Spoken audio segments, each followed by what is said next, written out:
Nangarefoua, Sénégal. Les amis, on est ici à Dakar Plateau, en plein cœur du quartier d'affaires de la ville de Dakar, pour discuter avec des Dakarois, sénégalais ou non, de business, de sport, de mindset, d'entrepreneuriat, mais aussi du nouveau gouvernement en place. Bref, on balaye différents sujets comme ça et c'est très intéressant. Vous allez entendre de vraies pépites. Croyez-moi, j'ai pris beaucoup de plaisir à faire ce micro-trottoir. D'ailleurs, les amis, le 13, donc dans pas très longtemps, je fais une formation à l'hôtel Radisson pour parler de vente. Si vous êtes entrepreneur ou si vous voulez être entrepreneur, vous devez absolument être là. Parce que la vente, c'est la qualité numéro 1 pour quiconque veut réussir en entrepreneuriat. Peu importe la qualité de votre produit. Si vous ne savez pas vendre, vous êtes mort. En revanche, si vous savez vendre, même si vous avez un produit médiocre, vous allez vous en sortir. Rendez-vous donc le 13, il y a un numéro qui s'affiche. Malheureusement, les places sont en train de partir très très vite. Je crains qu'on leur demande d'augmenter la taille de la salle parce qu'il y a vraiment beaucoup de personnes. Donc prenez rapidement votre place parce que je ne suis pas sûr qu'ils auront, eux, à l'hôtel, une autre salle et auquel cas on risque de fermer les inscriptions assez rapidement. Allez, je ne vous en dis pas plus les amis. Allons pour notre séance et je vous dis à très bientôt.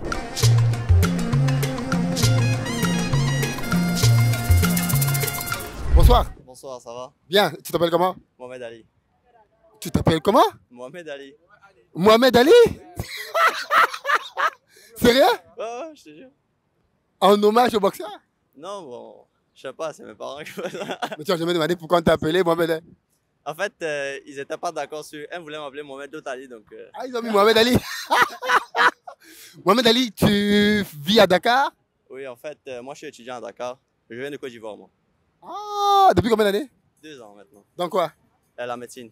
Ah, médecine. Ouais. Alors, rapidement, quelle différence tu vois entre Dakar et Abidjan? C'est cher. Dakar est plus cher? Ouais, hyper cher. C'est vrai? Ouais. Dans quoi? Bon, en tout cas, en tant qu'étudiant, ouais, c'est hyper cher. En termes de nourriture, restauration. Bon, peut-être parce que moi je suis né là-bas, j'ai plus de facilité vu que j'ai mon moyen de transport là-bas ici. Mais ici, tu vois, le transport, les taxis, les restos, tout ça, c'est un peu cher par rapport à là-bas en tout cas. Même au niveau du supermarché, quand tu regardes, tu vois que c'est un peu différent. La dernière fois, je suis allé faire des courses, j'ai vu 1 kilo de tomates à 1500 francs. Ça m'a surpris.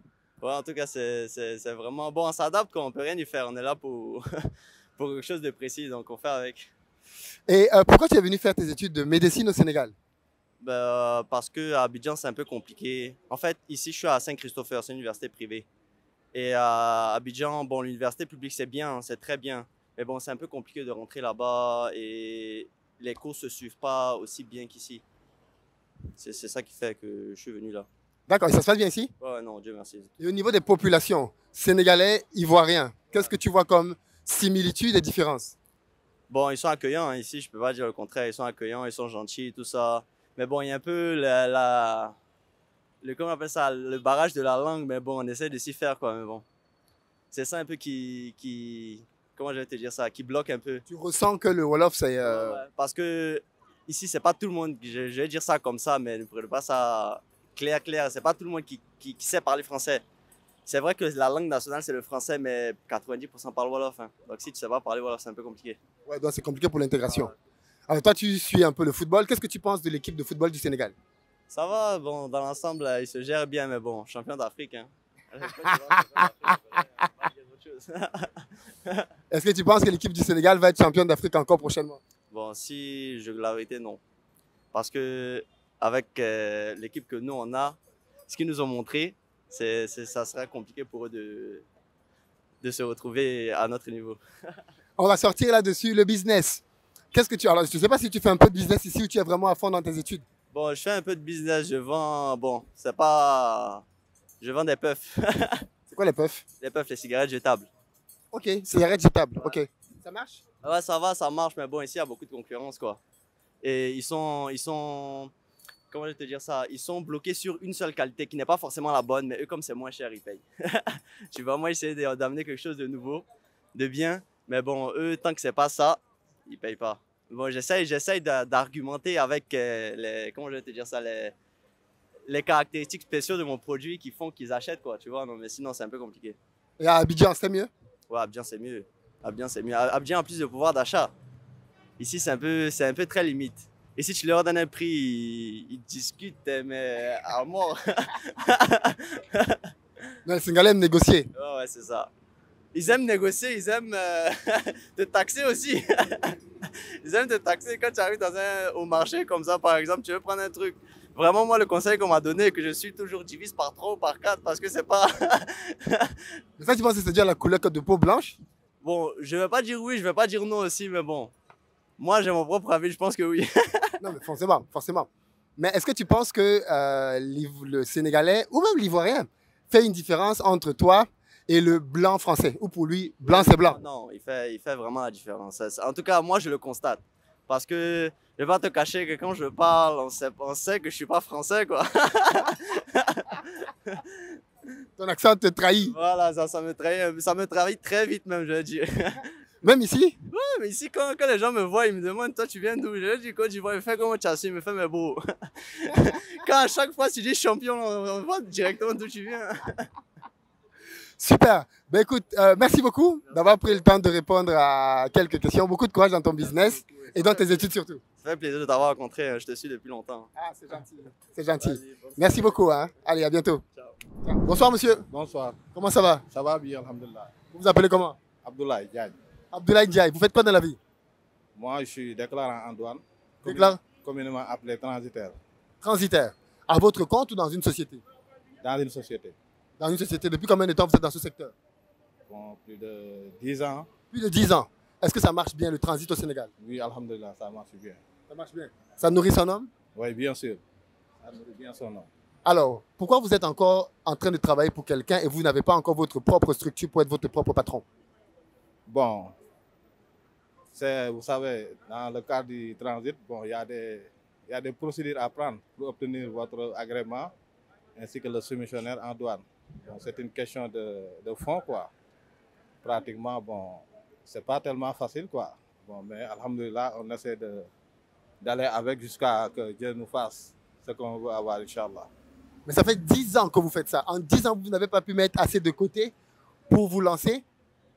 Bon, à 10 ans, bon, je travaille pas mal dans des sociétés, mais apparemment, on est dans cette procédure. Très honnêtement parlé, on est dans cette procédure. Et Inch'Allah, d'ici peu de temps, on peut avoir notre propre société, Inch'Allah. Je veux que vous preniez un engagement devant la caméra en disant dans 2 ans, dans 3 ans, j'aurai ma propre société. Bon, dans une année maximum, Inch'Allah, j'aurai ma propre société, s'il plaît à Dieu. Ah, super. Dans un an. Bravo. Vous supportez l'équipe du Sénégal? Oui, bien sûr, je supporte l'équipe nationale du Sénégal. Alors, on va se parler honnêtement. Pour vous, est-ce que le Sénégal, c'est une grande nation de football en Afrique ou alors pas encore? Bon, comme vous le savez, le Sénégal, c'est une grande nation de football en Afrique et particulièrement dans le monde entier. Parce que vous savez que nous sommes d'un pays où le football se développe à bas âge. Il y a des écoles de football, il y a des centres de formation.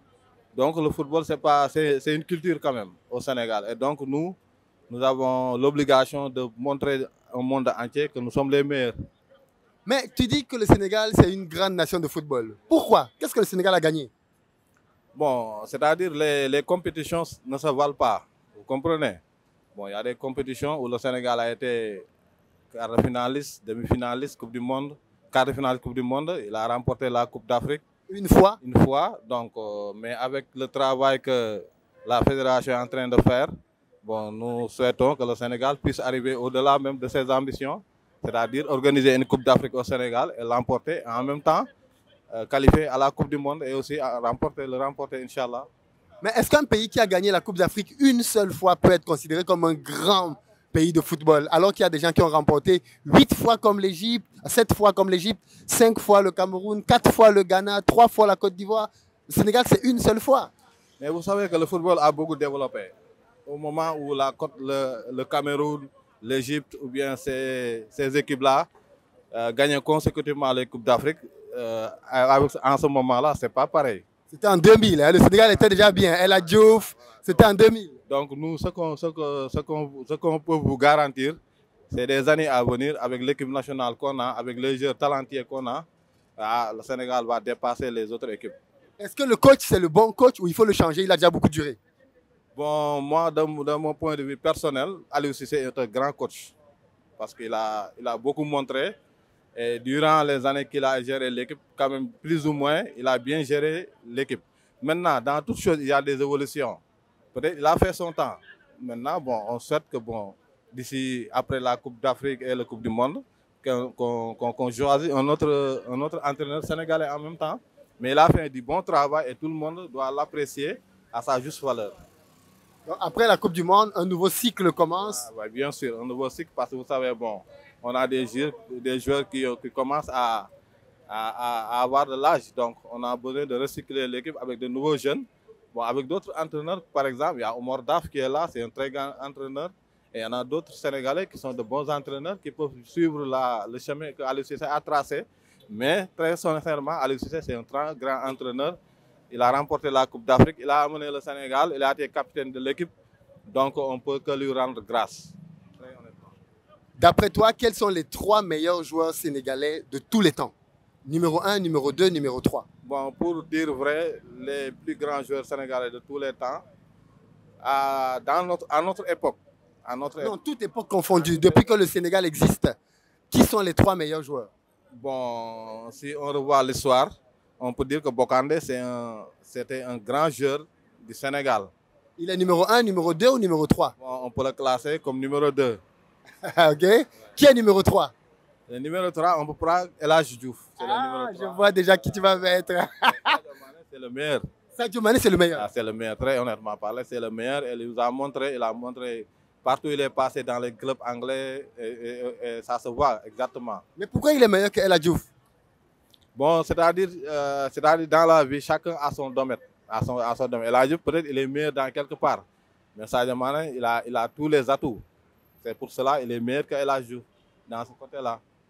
Merci beaucoup et rendez-vous dans 1 an pour ton entreprise. Inch'Allah, je vous suis naturellement sur vos expositions que vous faites à travers votre chaîne.